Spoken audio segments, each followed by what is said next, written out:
సభకి నమస్కారం.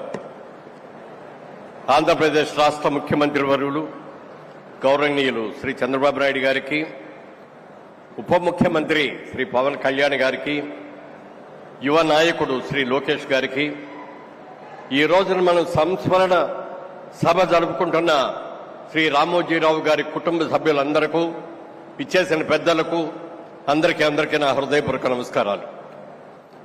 కృషి, దీక్ష, పట్టుదల ఉంటే మనిషి సాధించలేనిది లేదు అనేది 100% రుజువు చేసిన వ్యక్తి శ్రీ రామోజీరావు గారు.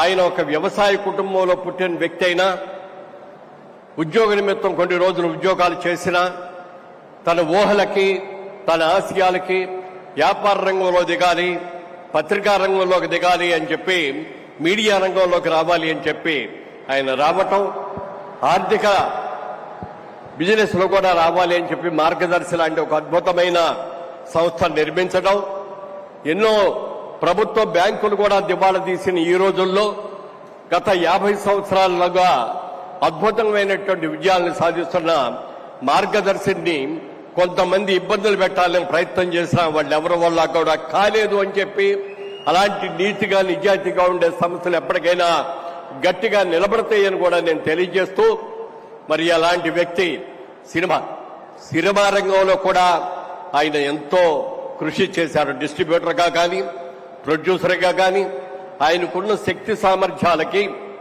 పెద్ద హీరోలందరినీ బుక్ చేసి అతిపెద్ద బడ్జెట్లో కూడా సినిమాలు తీయగలడు.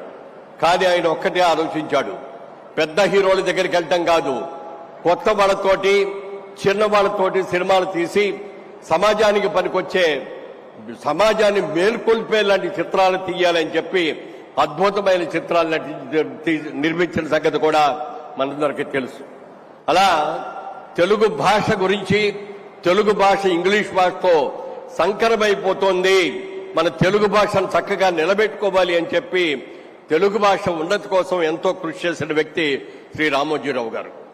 ఒక వ్యవసాయ కుటుంబంలోంచి వచ్చిన వ్యక్తిగా ఈనాడు పేపర్తో పాటు అన్నదాత ప్రతి ఆదివారం నాడు కూడా రైతు సమస్యల్ని, పంటలు ఎలా పండించాలి, పంటలకు వచ్చే రోగాల్ని ఎలా చేయాలి అనేది ఆయనే స్వహస్తాలతో ప్రతిదీ కూడా రాసేటువంటి వ్యక్తి శ్రీ రామోజీరావు గారు. అలాగే ఈనాడు పేపర్లో ప్రతిరోజు కూడా ఎడిటోరియల్ అంతా కూడా ఆయన స్వహస్తాలతోనే రాస్తారు తప్ప ఇంకొకరి బాధ్యత వహించరు. రామోజీ ఫిలిమ్స్ అని వాళ్ళ వరల్డ్ వైడ్ గా మనం గర్వంగా చెప్పుకోగలిగినటువంటి ఒక అద్భుతమైన సిటీ నిర్మించిన ఖ్యాతి కూడా మన రామోజీరావు గారికే తగ్గింది.